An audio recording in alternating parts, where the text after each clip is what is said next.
大家好，我係游煥松。眾所周知，華碧兒有好多同音字，所以做乜雞牙條愛放棄牙條嘅母語。例如講殘種話、南福建話、客家話、廣府話、潮州話等等呢。例如講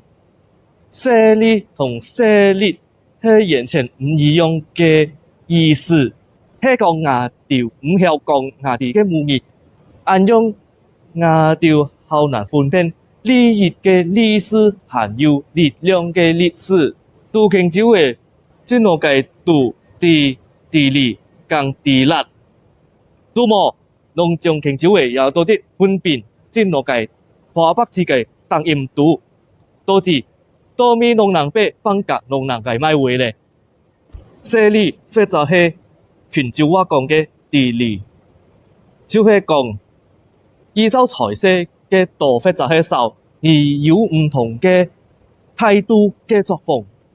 例如講《三國演義》第一回有記錄，人前勢力固有劍，隨時影響四拍線。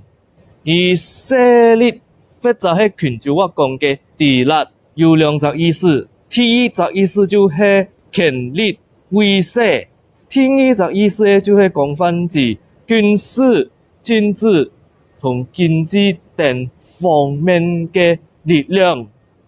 例如講太宋成佛為師真集有記錄，先問佛之所以可講者，為內體用兵，勢力相鐵可也。